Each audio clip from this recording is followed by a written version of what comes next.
I see a skeletal cat's ribs throbbing with sickly light as it sits on the exit. The sickly light pulses like a dying heart trapped in amber, each beat illuminating the sharp angles of its ribs beneath fur that's more shadow than substance. My air traffic controller muscles freeze the dead bird mid-air, palms sweeping like I'm adjusting a faulty radar wing stiff.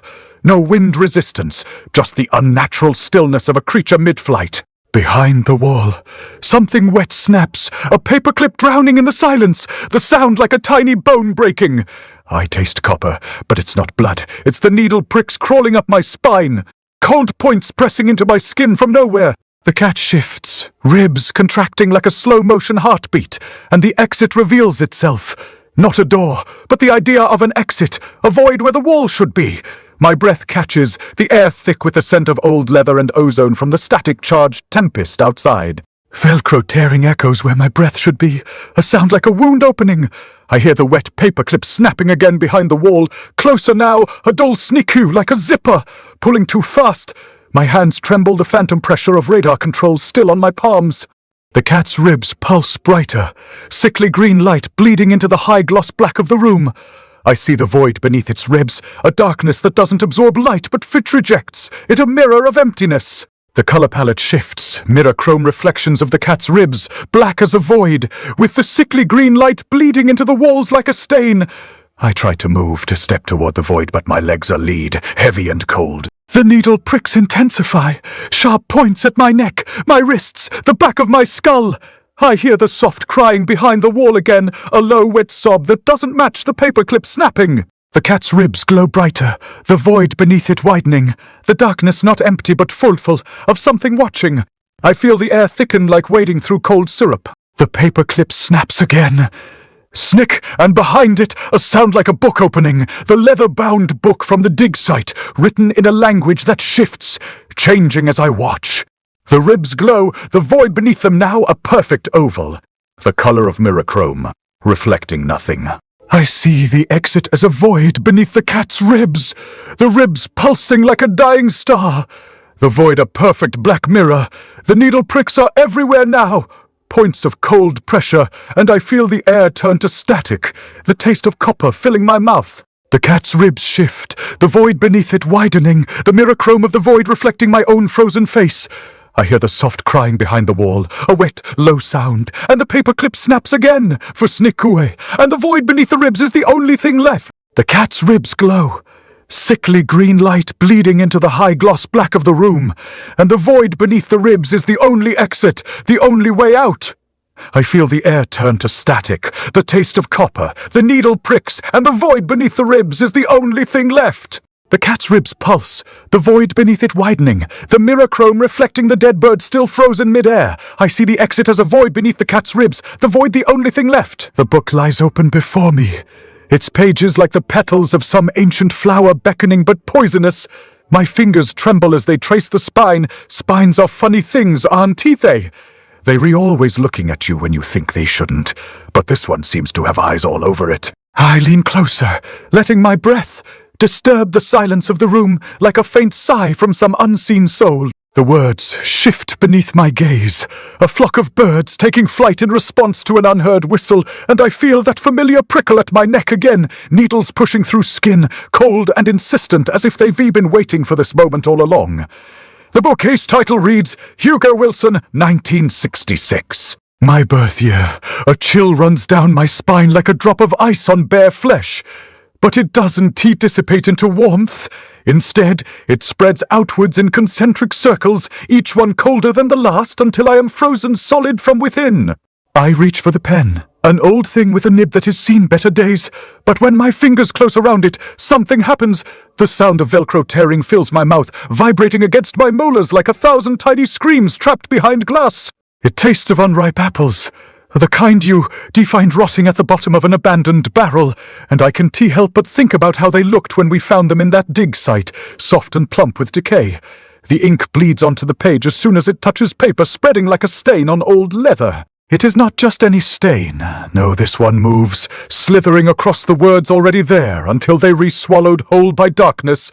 The title shifts again beneath my gaze. Hugo Wilson, 1967, a year too far ahead. I hear it then. The soft crying behind the wall, as if someone has finally noticed what is happening here and is weeping for all of us who never stood a chance against this madness. It sounds like wet paper clips snapping one by one, each snap echoing through me until I am nothing but echoes myself, hollow and empty save for that cold metallic taste in my mouth. The cat sits on the exit, not just any cat. No, it is Sooty, the Sooty cat, our collective hive, mind manifest as bone and fur, and its ribs pulse with sickly green light. Each beat illuminates those sharp angles beneath shadow. Fur until they seem to glow from within like a dying star, trapped in amber. The void beneath the cat. Ribs widens, an oval of mirror-chrome reflecting nothing but itself, as if inviting me closer, daring me even as my legs refuse to move for fear of what might happen next. The needle pricks intensify at my wrists now, cold points pressing into skin that feels too thin suddenly, translucent enough for the light from those pulsing ribs to shine through. I try to focus on something else, anything, but all I can see is this, a room filled with high, gloss black and mirror-chrome reflections of nothingness. A cat sitting on an exit it refuses to let me pass until some price has been paid in full, and even then, who is to say what form payment might take? The crying grows louder behind the wall now, a symphony of wet paper clips snapping together, and I realize that there are words here too, changing as they re-spoken like whispers carried on shifting winds. They don't make sense, not yet, but they will soon enough if this keeps up. I feel it then. A cold breath against my neck, not quite human but close enough to send shivers down my spine nonetheless. It smells of old leather and ozone, the scent of static, charged tempests, and I know without turning around that the fog has found me again. It licks at the bird. Scorp still frozen mid-air, a dead thing preserved in time like a fly trapped forever inside amber, and I can hear its feathers dissolving into nothingness under that silent tongue. The sound is wet, slurping almost, like the noise of someone eating soup too fast without bothering to chew first. The needle pricks are everywhere now, points of cold pressure pushing through skin until it feels as if my entire body has become one giant pincushion, and I can't help but think about how easy it would be for something else entirely to slip beneath that surface, slide right underneath and take up residence inside me without so much as a struggle. But what choice do we have when faced with such overwhelming dread, when every step forward feels like wading through cold syrup, each movement heavy, laden with the weight of some unseen burden? I reach out towards those pulsing ribs, the cat's eyes glowing like twin lanterns against the blackness, and I wonder if this is how it ends for us all, not with a bang but rather a whimper whispered softly behind closed doors. The title shifts again beneath my touch, words rearranging themselves into new patterns, spilled marbles reborn in different hues. But before I can make sense of them, everything goes white. I held the pocket watch against the encroaching fog, its polished chrome cold against my palm. A futile gesture, I knew, measuring the unmeasurable, but the ritual, the fun need to quantify, felt necessary. The fog wasn't simply rolling in. It was dissolving the air, the light, the very stay space around the dig site. It tasted of forgotten orchards, the bruised sweetness of fruit left too long on the branch, a phantom harvest clinging to the back of my throat. Each breath felt like inhaling dust motes and regret. The watch's face, once a bright, precise circle, was already losing definition. The Roman numerals bled into one another, the hands stuttering, hesitating. Then a darkening, not of shadow, but of absorption. The chrome seemed to drink the light, to pull the reflection inward, until there was nothing left but a dull, grey disk, and then nothing at all. The watch was gone, not dropped, not misplaced, dissolved. Only the sensation remained, the tearing. Velcro tearing, not a sound heard with the ears, but felt inside the skull, a vibration against bone, a ripping at the edges of my sanity. It resonated, a low, insistent pulse that synced with the soft crying emanating from behind the stone wall. A dial tone for the damned, each plaintive wail a fractured connection to... What? I counted my heartbeat, a desperate attempt to anchor myself. 1, 2, the tearing 3, 4, the crying 5, 6. The intervals grew shorter, the rhythm fracturing. The tearing and the crying, once distinct, began to merge, to bleed into one another. A chorus of unraveling, a symphony of loss. I pressed the heel of my hand against the stone, cold and rough against my skin. It didn't stop the sound, it didn't stop the feeling. The cat, of course, hadn't moved. It sat, A skeletal sculpture, draped in shadow fur. On the narrow exit, the only path away from this place. Its ribs pulsed with that sickly green light, a bioluminescence that seemed to seep into the stone, to stain the air. Each beat was a slow, deliberate countdown. The oval beneath the ribs, the space between bone and shadow, widened, a mirror of mirrochrome reflecting nothing, promising less. I tried to focus on the cat's tail, the way it flicked, the almost imperceptible twitch that spoke of amusement, contempt. It blocked the passage, a deliberate obstruction, a gatekeeper demanding a toll. The tearing intensified, now a constant rask against my teeth. I tasted metal, not the clean tang of iron, but the acrid bite of something older, something corroded. My own breath hitched in my throat. I counted again, attempting to find a rhythm, a pattern. Each breath felt thinner, shallower. The air, or what remained of it, tasted of ozone and ash. The crying behind the wall had changed. It wasn't just sorrow now. There was a shape to it. A pattern, words, perhaps. Fragmented, distorted, but words nonetheless. They didn't make sense, not consciously. A jumble of syllables, a linguistic wreckage. But I felt them pressing against the inside of my skull, rearranging themselves, attempting to take root. I strained, trying to decipher them, to force meaning from the chaos. The tearing grew sharper, a jagged edge against my awareness, a coldness deeper than the chill of the fog settled over my skin. It wasn't a temperature drop, but a sensation of thinning, as if the boundaries of my body were dissolving, becoming porous. I pressed my fingers against my wrists, searching for a pulse, but the skin felt too fragile, too translucent. The green light from the cat's ribs shone through, illuminating the veins beneath, turning them into glowing tributaries. I reached out, my hand trembling towards the cat, towards the exit, towards the impossible. The tearing reached a crescendo, a final violent rip. The crying behind the wall coalesced, resolving into a single clear word, a name, Fugoa, my name. It wasn't spoken. It was inside me, a cold, hollow echo. The cat's eyes, twin lanterns against the blackness, narrowed, and the oval beneath its ribs shifted. It wasn't a mirror anymore. It was a doorway, a black, bottomless void, and something was looking back. I placed the almond on the floor. It was small, brittle, a perfect oval of pale beige against the grey stone. A ridiculous offering, a bribe to a skeletal cat. Still, the Travelcrow tearing intensified, a ripping that resonated not in my ears but in the marrow of my bones. It felt as though something was being peeled away, layer by layer, exposing what I didn't want to know. I couldn't bear to know. The almond vanished, not rolled, not eaten, Hugonti as if absorbed into the stone itself. The cat's eyes, those twin obsidian pools, reflected my face. But it wasn't my face. It was a caricature, a mockery. The eyes were wrong. They were too large, too knowing, and they held no reflection of my own. Just emptiness. A void staring back. I reached out, compelled, and touched the wall. The stone was cold, slick with a moisture I hadn't noticed before. My fingertip pressed against the surface, and my reflection winked. A subtle, almost imperceptible twitch. A mocking acknowledgement.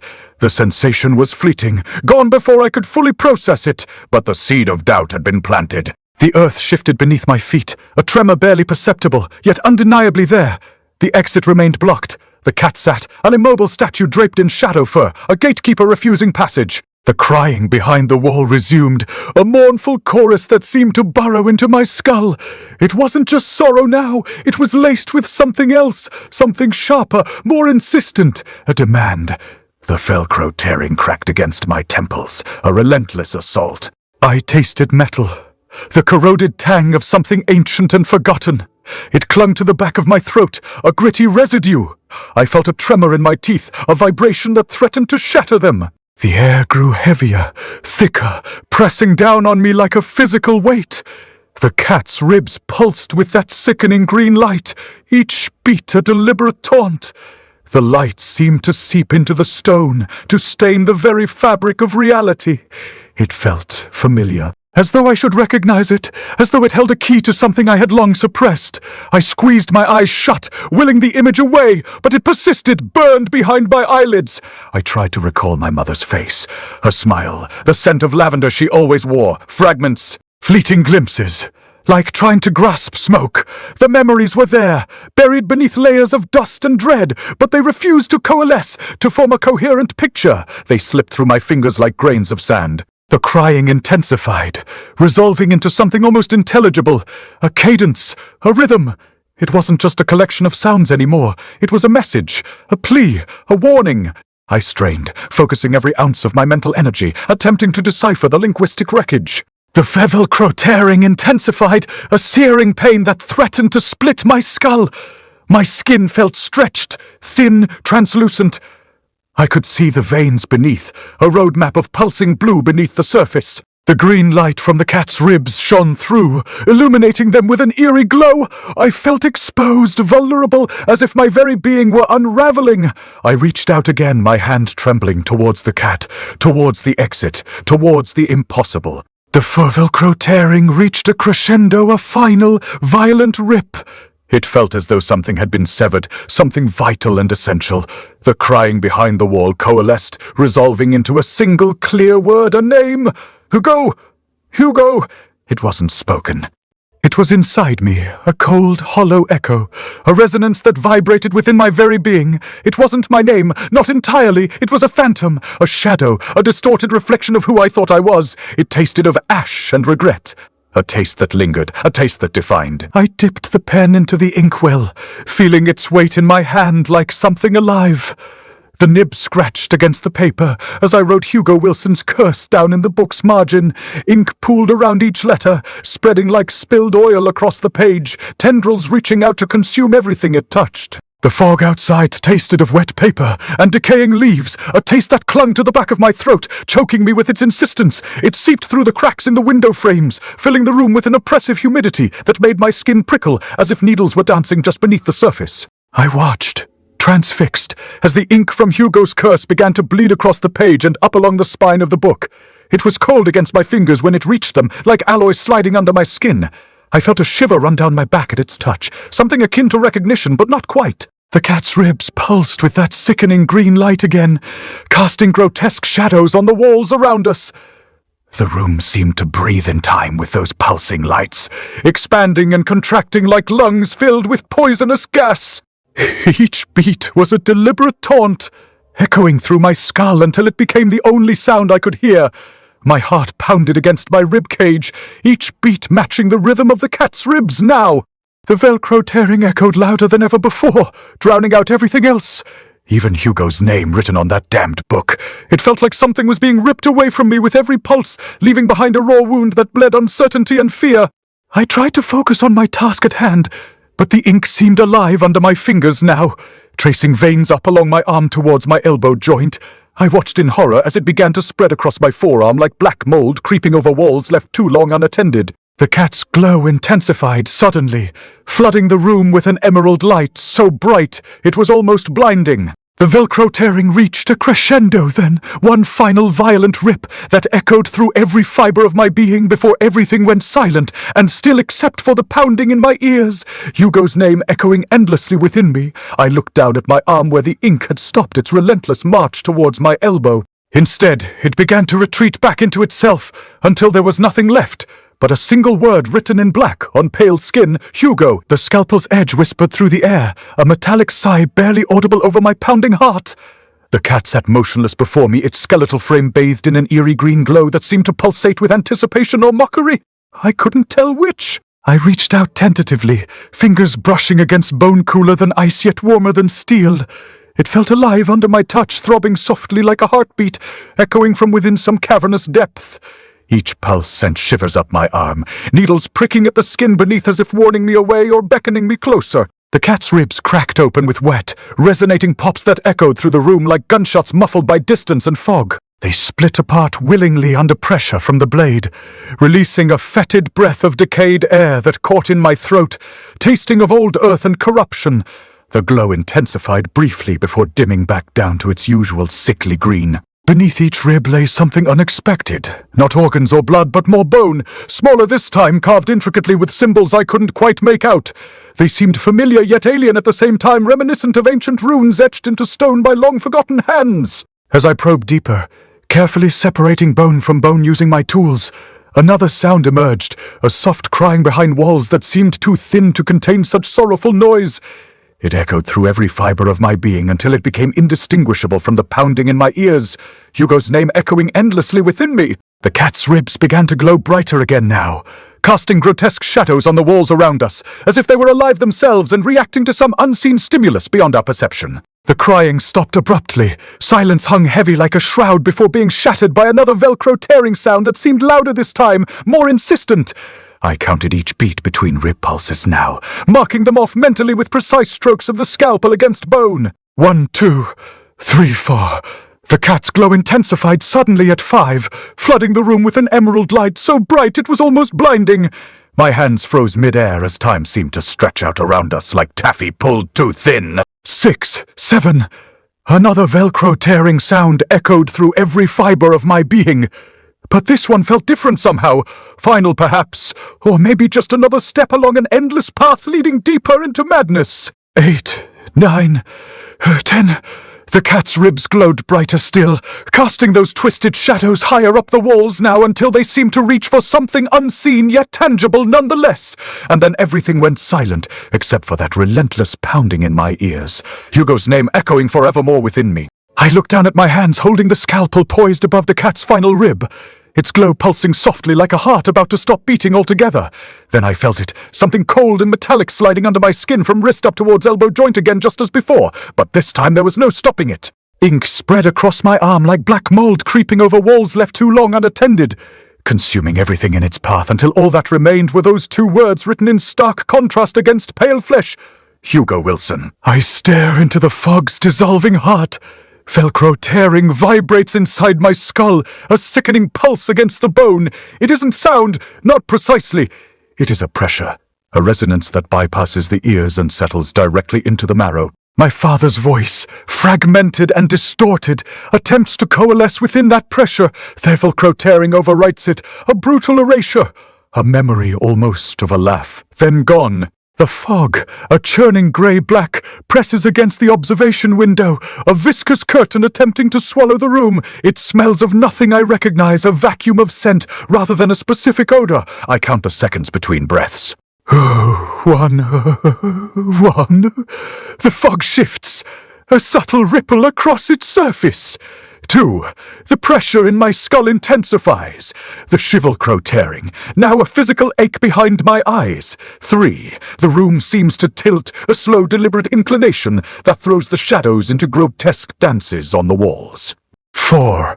I can taste something bitter on my tongue, a metallic tang that clings to the back of my throat.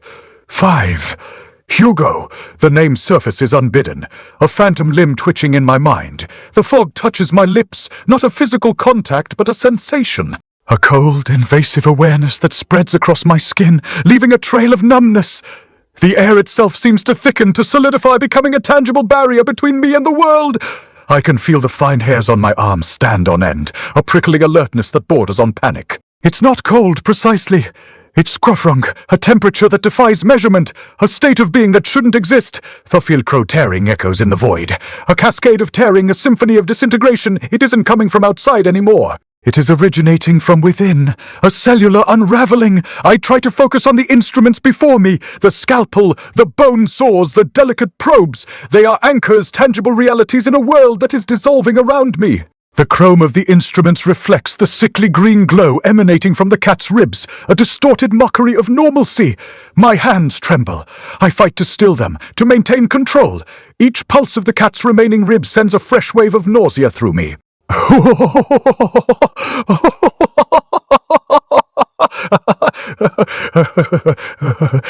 One fog seems to be responding to my counting, to the rhythm of my thoughts. It writhes, it shifts, it watches I. The room itself feels wrong, the angles are off, the perspective skewed. The wallpaper, a faded floral pattern, seems to breathe, the flowers subtly expanding and contracting in time with the Velcro tearing. It's a trick of the light, I tell myself, a consequence of fatigue, a symptom of what? Hugo, the name again. A persistent echo in the chambers of my mind. Was he here? Did he see this? Did he know? The questions claw at my sanity, each one a tiny barb digging deeper into my consciousness.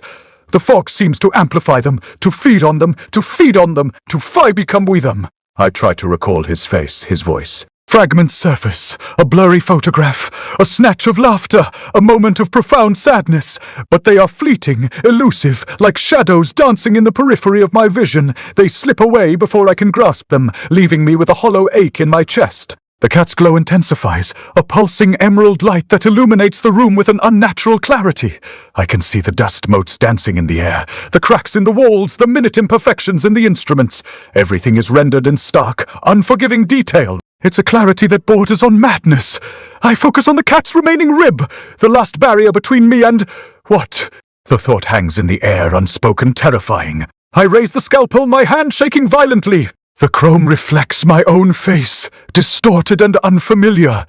I don't recognize the man staring back at me. The Velcro tearing intensifies, a deafening roar that drowns out all other sounds. The fog presses closer, its coldness seeping into my bones. I can feel it now, the sensation of something sliding under my skin, a cold, metallic presence that defies explanation. It's not pain, not exactly. It's an assimilation, a merging. Hugo, the name echoes again, louder this time, more insistent. It's not my thought. It's something else. Something within the fog. Something within the cat. Something within... me. The scalpel slips from my grasp, clattering against the stone floor. I watch it fall, a detached observer of my own unraveling. The fog touches my lips again, and this time I don't recoil. I welcome it. The scalpel's fall wasn't a sound, not precisely. It was a release of pressure, a brief exhalation of metal against stone.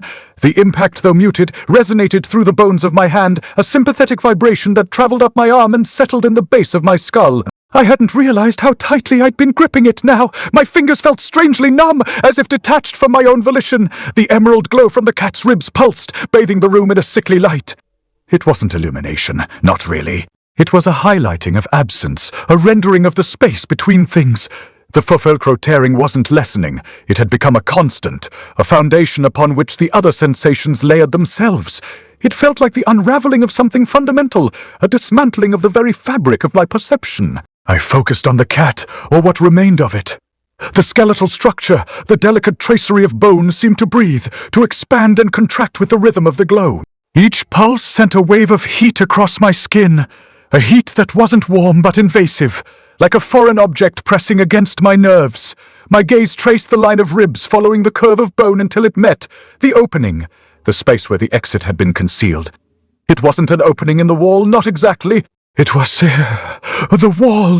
The cat's ribs formed an archway, a skeletal portal leading into...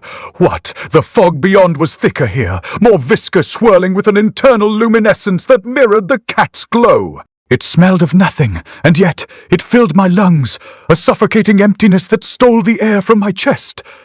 I hadn't realized I was bleeding until the metallic tang hit my tongue, a slow drip from the cut on my palm, the one I hadn't even registered receiving. It wasn't a warm flow, but a cold trickle, each drop a miniature weight pulling at my skin. I watched it fall, the crimson bead distorting on the polished stone floor, blooming into a dark, irregular stain. It felt necessary, an offering.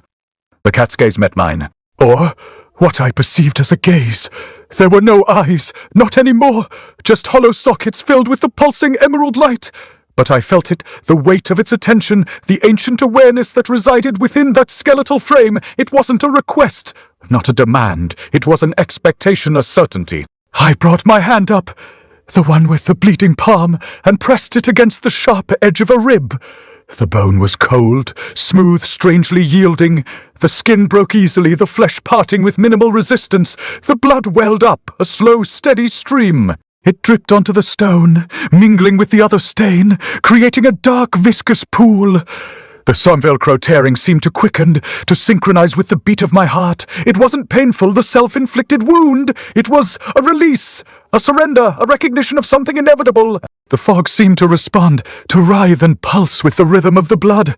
It reached out, tendrils of grey-black swirling towards me, caressing my skin with a cold, invasive touch.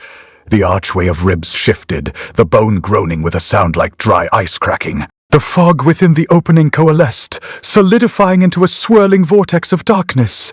It wasn't an illusion, not a trick of the light. It was a doorway, a passage, an invitation. The air itself seemed to thin, to become brittle, crackling with an unseen energy. The cat's glow intensified, bathing the room in an almost unbearable light.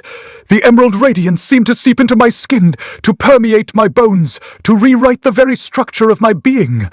I could feel the change, the subtle shifting of my internal landscape, the erosion of myself. The blood flowed freely now, a crimson tide washing over the bone, staining the stone, feeding the fog. The archway widened, the ribs separating with a sound like splintering wood. The darkness within beckoned, a silent promise of oblivion, a promise of release. I stepped forward, my feet moving without conscious direction. The fog enveloped me, a cold, suffocating embrace. It wasn't a loss of consciousness, not a fading of awareness. It was a transformation, a merging. The Fovelcrow tearing became my heartbeat, the emerald glow became my vision. The archway of ribs became my exit. I stepped toward the exit, my foot hovering over the threshold like an indecisive pendulum. The twin Velcro tearing restarts with such vehemence that I swear the very air shudders in response.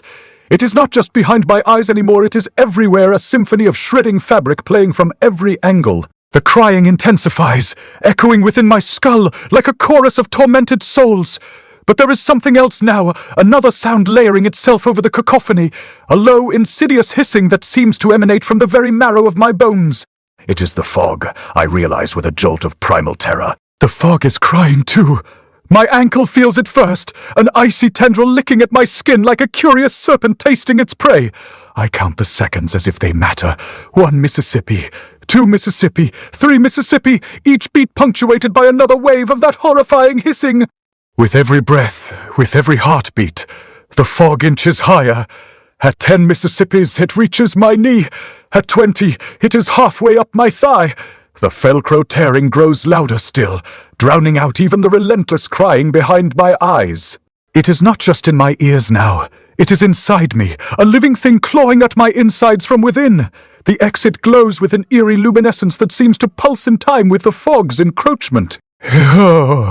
Each tendril of grey, black that winds around my legs seems to draw strength from that glow, expanding and solidifying until it feels like stone against my skin. My flesh begins to tingle where it touches me, a pin sensation that swiftly turns into something far more sinister. I can feel it dissolving me. Not with pain. No, this is something far worse than physical agony could ever be.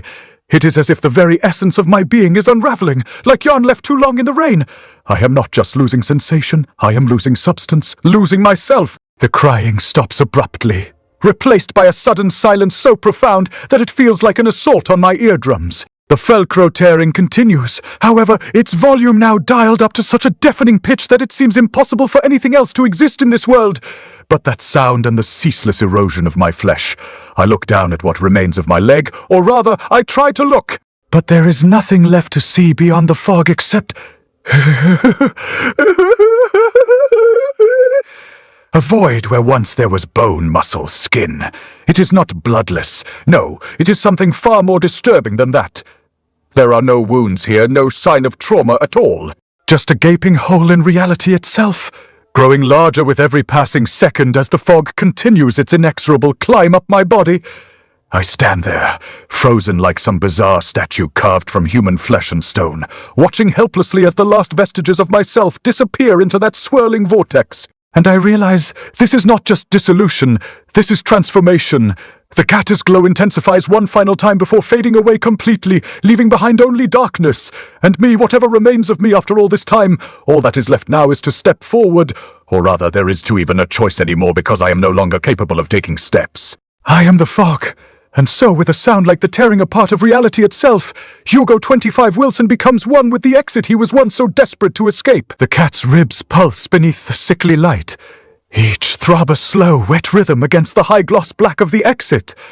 I watch the book's last entry form on the page. My fingers tremble, but the words are already dissolving as I write. I see the cat's ribs throbbing with sickly light as it sits on the exit. The ink bleeds into the leather, the letters curling like smoke. My skin prickles, not with cold, but with the phantom sensation of needles, each one a tiny sharp-tipped hair in the air. The Velcro tearing isn't just sound anymore.